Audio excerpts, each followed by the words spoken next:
কৃতজ্ঞতা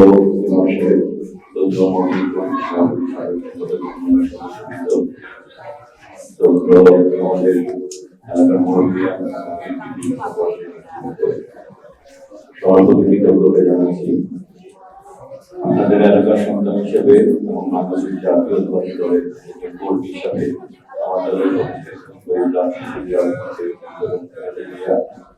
এছাড়া আমাদের মুক্তিযুদ্ধে যারা শহীদ হয়েছে সকল শহীদ এবং প্রতিটি আন্দোলনে আমাদের যে সকল সহযোগিতা শহীদ হয়েছে জুলাই আগস্ট আন্দোলনে আমাদের যারা শহীদ হয়েছে এবং সর্বশেষ আমাদের নির্বাচনে আমাদের সহযোগিতা প্রায় শহীদ সকলের আত্মার মানবতা কামনা করছি এবং আপনাদের কাছে তাদের জন্য দোয়া প্রার্থনা করছি। এলাকার সন্তান হিসেবে এলাকার ছেলে হিসেবে আপনাদের সামনে দাঁড়িয়েছি। ভাইকে কথা বলেছে, আমি আসলে সেটি বিশ্বাস করি। আমার বাবা নেই, যারা আমার মূল তারাই আমার বন্ধু।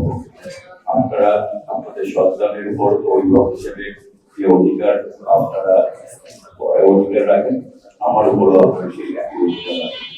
আমি এলাকার সন্তান হিসেবে আপনাদের সাথে অতীতে দীর্ঘ প্রায় 3 বছর রাজনীতির সাথে সংযুক্ত। বর্তমানে আমি বিএনপির জাতীয় কমিটির সদস্য,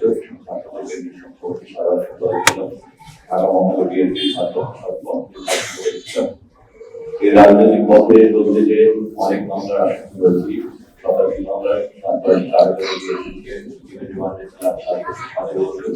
তারপরেও এদেশের মানুষের গণতান্ত্রিক এই গণতান্ত্রিক অধিকার এবং কথা বলে অধিকারকে আমরা আগামী দিনে আমরা এমন একটি রাষ্ট্র চাই যে রাষ্ট্রের সকলে অংশগ্রহণ করতে পারে।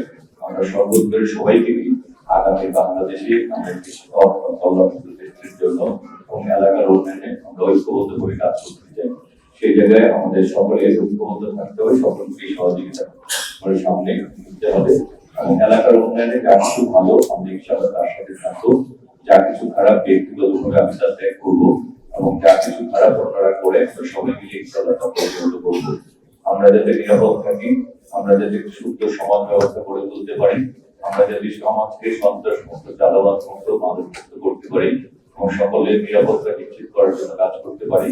আমাদের এলাকায় অনেক সমস্যা রয়েছে, সেই সমস্যার সমাধানে আমরা যদি ঐক্যবদ্ধভাবে কাজ করতে পারি। আর এলাকার সন্তান হিসেবে আপনাদের অতীতে অনেক ভালোবাসার স্নেহ পেয়েছি, আগামী দিনেও আপনাকে স্নেহ ভালোবাসার ইনশাআল্লাহ আমরা পাবো। সেই দোয়া প্রার্থনা করে এবং মৃত্যুকালে ঈমান এবং আমাদের সাথে যাতে মৃত্যুবরণ করতে পারি সেই দোয়া প্রার্থনা করি। আজকের মতো বিদায় নিচ্ছি। সবাই ভালো থাকবেন, আমার জন্য দোয়া করবেন। আসসালামু আলাইকুম ওয়া রাহমাতুল্লাহি ওয়া বারাকাতুহু।